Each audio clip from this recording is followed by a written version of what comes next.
მამადურათე დიდი სიამოვნებით გიპასუხებთ.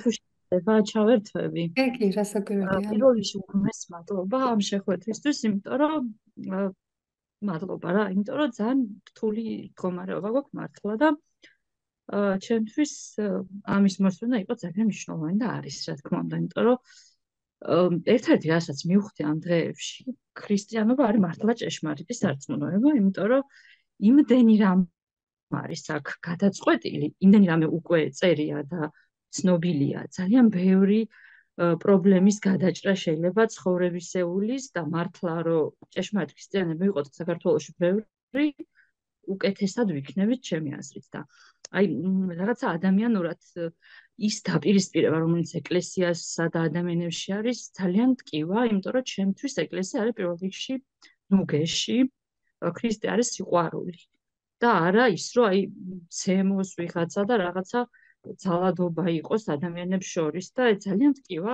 ადამიანურად ეს ყველაფერი და აი თუ შეიძლება შეკითხებით ბადევნებ ხოლმე თვალყურს მე რას ფიქრობენ ადამიანები და მაინტერესებს ხშირად და ერთხელ რაღაცა ასეთი მოსაზრება იყო რომ რამდენი შეუძლია ეკლესიას აი მედიატორის როლი შეასრულოს ამ სიტუაციაში რომელიც დღეს არის აი ხო არ შეიძლება რაღაცა მოლაპარაკებებში დაეხმაროს ადამიანებს, აი თუ შეუძლია ამის გაკეთება, თუნდაც სასულიერო პირებს.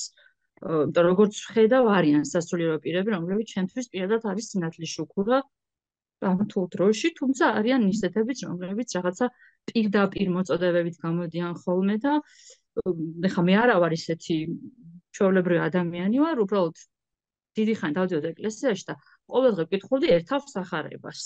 და აი დამამახსოვრდა ხოლმე რაღაც ადგილები და ძალიან ხშირად მომისმენი ესეთი მოწოდებები, რომლებიც აბსოლუტურად ეწინააღმდეგება ამ ყველაფერს და აი თქვენ როგორ ფიქრობთ, თუ შეუძლია თუნდაც სასულიერო პირებს აი რაღაცა მედიატორის როლის შესრულება, ან აი რა შეუძლიათ ამ მოცემულ მომენტში? მე მათგან უფრო მეტ სიყვარულს და მობიერებას ველოდები, უბრალოდ როგორც ადამიანი, ну, რამდენად ვხედავ ამას და ვიღებ, შეიძლება ჩემი პრობლემა უბრალოდ მე ყველაზე მეტად ვკივა ეს ეკლესიის და ადამიანების დაპირისპირება და განცალკევება მათი. რავიგე, მოკლედ ეკლესიას თავისთავად არავითარი ძალაუფლება არ გააჩნია, რაც ვისაუბრო რომ ქრისტეს რო უთხრეს, ვინ მოგცა შენ ამის ძალაო, ამის უფლებაო.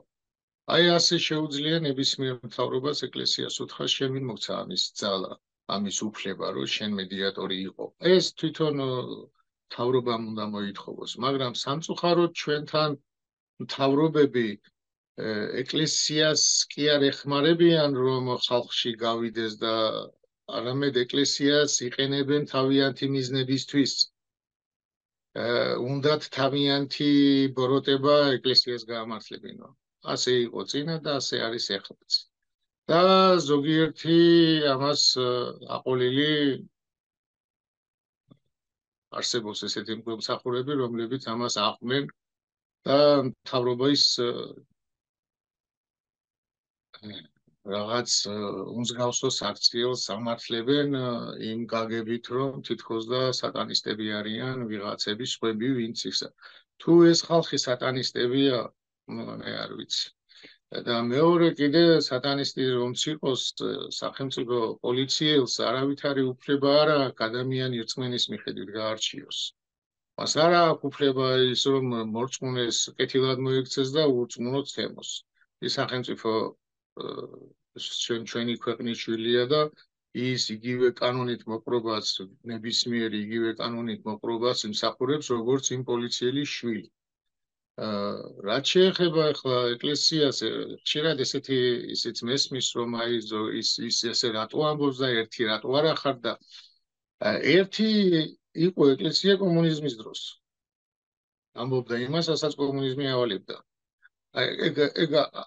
აი როცა ჩვენ ევროპული აზროვნება გვინდა კონდეს, მაშინ ისიც უნდა ვიცოდეთ, რომ ეკლესიაშიც არის სხვადასხვა აზრები, რაც შეეხება პოლიტიკურ კურსს და ასე შემდეგ არის ესეთი აზრები. ჩვენ შეიძლება არ დაუშვათ ქრისტეზე სხვადასხვა აზრები, მაგრამ ეს ყოფითი რაღაცები, რაც ხდება, ну, არის გაყოფილი აზრები, რა თქმა უნდა, მაგრამ ყველას აქვს არსებობის უფლება და ამიტომ როგორ არის იცით, რომ თქვენ აი არის ეკლესიაში მოქმედება, მოდი ერთ კარგ რაღაცას აგიხსნით ახლა. აი მღვდელი, როცა მღვდელს აკუთრებენ, არსებობს ესეთი საიდუმლოებები, რომელიც მღვდელს ავტომატურად ეძლევა, ცუდია თუ კარგია. მაგალითად, ნათლობა არა აქვს მნიშვნელობა თუ ის მართლმადიდებელი ეკლესიის წევრია, ანუ მართლმადიდებელი ეკლესიის მღვდელია, მის რომ გუშინ საშინელება ჩაიდინა და ხვალ რომ ბავშვი მონათლა ან აზიარა ის მონათლულია და ნაზიარებია, იმიტომ რომ ეს მადლი მღვდელს არ აქვს მიცემული, ეს ეკლესიის მადლია, ეკლესიას არ და ეკლესია აძლევს მღვდელს, მაგრამ ეკლესია არ აძლევს მღვდელს ისეთ მადლს, რომ რასაც მღვდელი იტყვის სწორია. ყველა მწვალებელი იყო ეპისკოპოსი, ზოგი პატრიარქიც იყო. ანუ ყველანი იერარქები იყო ერისკაცისგან არ მახსენდება, ეხლა სადმე რომ მწვალებლობა წამოსულიყო ეკლესიაში, ერისკაცისგან არ წამოსულა, ისინი არც ასწავლიდნენ. ამიტომ ჩვენ როცა ვამბობთ სასულიერო პირს, ჩვენ რა გვინდა მისგან?